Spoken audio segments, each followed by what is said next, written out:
কেউ কোনো অন্যায় করলে তাকে যে কেউ শাস্তি দিতে পারবে কিনা। কাজী অফিসে গিয়ে উভয় পক্ষের সম্মতিতে 3 তালাক বলে বিবাহ বিচ্ছেদ করলাম, এখন কি সে আমাকে নিতে চায়, এখন আমার করণীয় কি? কোনো ব্যক্তি যদি তার সম্পত্তি 5 জন সন্তানদের মধ্যে থেকে একজনকে বাদ দিয়ে 4 জনকে লিখে দিয়ে দেয়, সে ব্যক্তি মারা গেলে তার জানাজা নামাজ পড়া যাবে কিনা। আমাদের দেশে ব্যবসার ক্ষেত্রে টাকা দিয়ে যে শেয়ার হয়, যেমন এক দোকানদারকে আমি 1 লক্ষ টাকা দিলাম, সে আমাকে কোন হারে দিবে, হালাল পন্থা কি, সালাম দিলে কত নেকি এবং সালামের উত্তর দিলে কত নেকি হয়, এ বিষয়ে আপনারা মতামত জানতে চাচ্ছি। আমাদের গ্রামে সালাম নিয়ে নতুন করে ফিতনা হচ্ছে, এটা আবার কি? সালাম নিয়ে আবার কি ফিতনা হয়? হ্যাঁ ভাই, সালাম যে আগে দিবে আল্লাহ তাআলা তাকে কত নেকি দিবেন, আর যিনি সালাম পরে দিবেন, সালামের জবাব দিবেন যিনি 10। এটা তো হাদিসে সুসাব্যস্ত, এটা নিয়ে তো ইখতিলাফ করার কিছু নেই। যিনি সালাম আগ বেড়ে দিবেন তার ফজিলত বেশি, যিনি নিবেন তার ফজিলত কম। কেউ কোনো অন্যায় করলে তাকে যে কেউ শাস্তি দিতে পারবে কিনা। ভাইরা আমার, কোথাও কোনো অপরাধ হচ্ছে, কেউ কোনো অন্যায় কাজে লিপ্ত, তার সে অন্যায়ের শাস্তি আপনি নিজে হাতে দিবেন কিনা, অর্থাৎ আইন হাতে তুলে নেবেন কিনা। এই প্রশ্ন উত্তরে বলতে চাই, এখানে 2টা জিনিস আছে।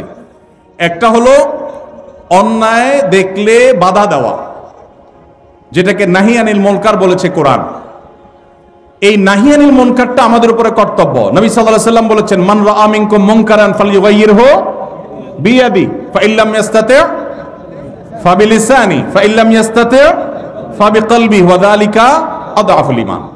কোথাও কোনো অনাচার দেখেছেন, কোনো অন্যায় দেখেছেন, আপনার দায়িত্ব হলো হাত দিয়ে সেটাকে থামিয়ে দেওয়া। এর মানে কিন্তু আইন হাতে তুলে নেওয়া না। এর মানে অন্যায়কারীকে শাস্তি দিয়ে শাস্তি কার্যকর করা নয়, তার বিচার করা নয়।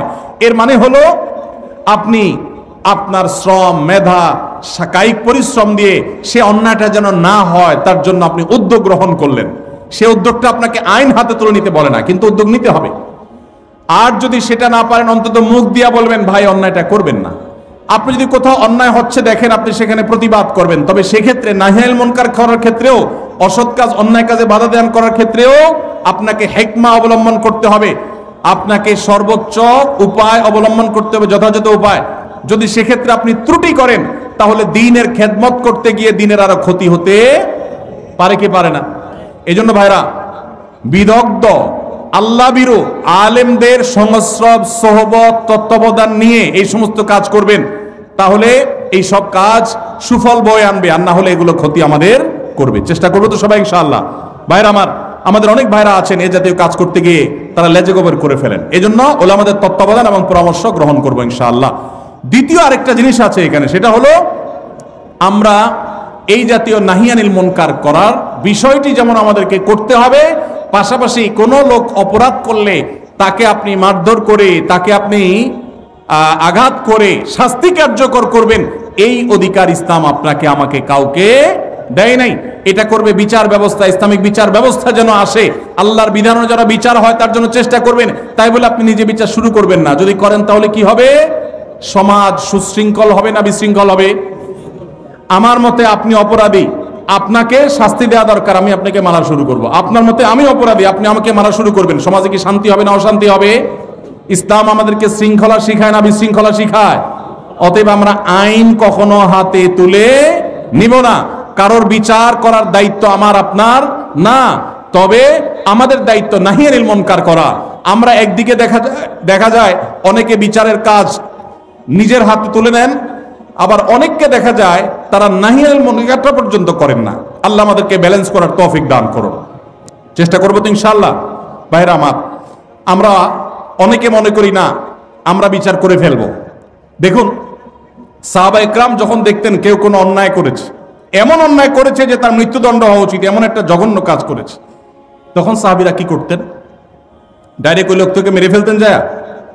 নিজের হাতে আইন বা বিচার বাস্তবায়ন করতেন না। তখন সাহাবীরা কি বলতেন? বহু হাদিস এরকম পাওয়া যায়। নবীজি সাল্লাল্লাহু আলাইহি সাল্লামকে তারা জিজ্ঞাসা করতেন, হে আল্লাহর রাসূল, আপনি অনুমতি দেন আমি এই মুনাফিকের গর্দান উড়াই দেই। এরকম হাদিস আছে না নাই? এই হাদিসটার মর্ম হলো, এই হাদিসটার ব্যাখ্যা হলো, নবীজি সাল্লাল্লাহু আলাইহি সাল্লাম মদিনা রাষ্ট্রের প্রধান বিচারক, শাসক, তার কাছ থেকে সাহাবী অনুমতি নিচ্ছেন, হে আল্লাহর রাসূল, আপনি বিচারক হিসাবে আপনি আমাকে অনুমতি দিলে আমি শাস্তি কার্যকর করব। তার মানে নিজের হাতে তিনি সেটা করতেন না, নবীজির নির্দেশের অপেক্ষা করতেন। তাহলে বোঝা গেছে বিচার আমরা যে কেউ নিজের হাতে তুলে নিতে পারি না।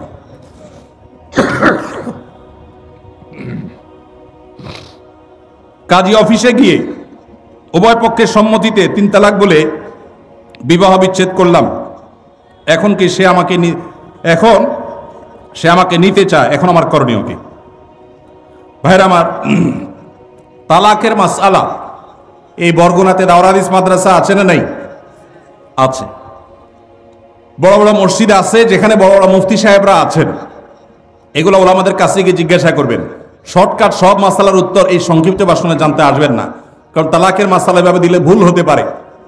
এখানে কনভারসেশন লাগবে, আপনাকে আর অনেক প্রশ্ন করতে হবে, ডিটেইল লাগবে, তারপর উত্তর দিতে হবে। এই জন্য তালাকের প্রশ্ন উত্তর সাধারণত আমরা সংক্ষিপ্ত প্রশ্ন উত্তরে ভাষণে দেই না। এই জন্য ওলামাদের শরণাপন্ন হবেন, সবকিছু শর্টকাটে জানার চেষ্টা করবেন না। কোনো ব্যক্তি যদি তার সম্পত্তি 5 জন সন্তানদের মধ্য থেকে একজনকে বাদ দিয়ে 4 জনকে লিখে দিয়ে দেয়, সে ব্যক্তি মারা গেলে তার জানাজা নামাজ পড়া যাবে কিনা? ভাইরা আমার, আমাদের দেশে অনেকে এই কাজটা করেন, তেজ্যপুত্র করেন। প্রচলিত আইনে তেজ্যপুত্র কোথাও থাকতে পারে, কিন্তু ইসলামে তেজ্যপুত্র বলতে কোনো কিছু নবী করিম সাল্লাল্লাহু আলাইহি সাল্লাম পরিষ্কারভাবে নিষেধ করেছেন। কোন মুসলমান অন্য মুসলমানকে ত্যাগ করে চিরকালের জন্য তার সাথে সম্পর্ক ছিন্ন করে ফেলবে, এটা জায়েজ। লা ইয়াহিল্লু লিমুসলিমিন আন ইয়াহজুরা আখাহু ফাওকা 3 লায়াল। 3 দিনের বেশি কোনো মুসলমানের সাথে অভিমান করে সম্পর্ক ছিন্ন করা জায়েজ আছে? নাই। এখন সন্তান খারাপ, যত খারাপ হোক, আপনি সন্তানকে তথাকথিত তেজ্যপুত্র করলেন, করে কোনো সম্পদ দিলেন না, বঞ্চিত করলেন, আল্লাহর কাঠগড়ার আসামি হবেন।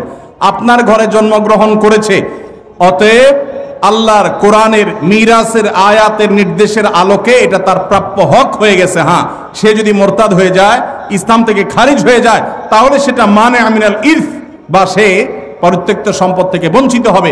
কিন্তু মুসলমান আছে, আপনার কথা শুনে না, আপনার খায় খেদমত করে নাই, আপনি সে অজুহাতে তাকে কিছু দিলেন না, বাকি সন্তানদেরকে দিয়ে দিলেন, আল্লাহর কাঠগড়ায় আসামি হতে হবে, জায়েজ হবে না।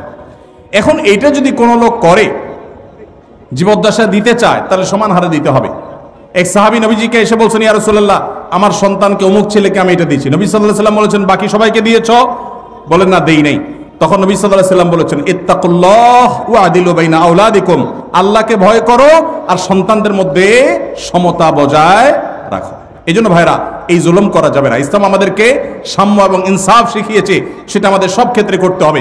এমনকি শত্রু হলে তার সাথেও আমাকে ইনসাফ করতে হবে।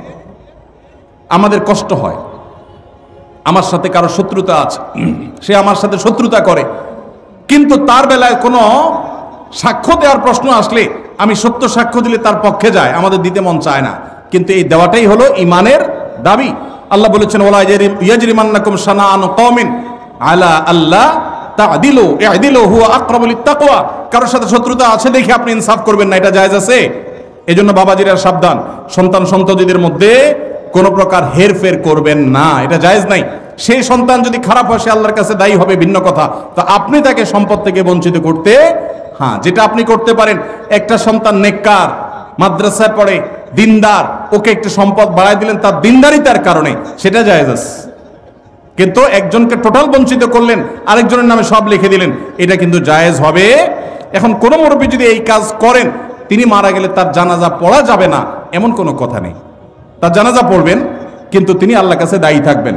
সন্তানদের কর্তব্য হলো, বাবা যাকে বঞ্চিত করছে আমাদের ভাগ থেকে তাকে দিয়ে আমরা ব্যালেন্স করে ফেলবো, তাহলে আশা করা যায় আল্লাহ তাআলা বাবাকে হয়তো মাফ করবেন।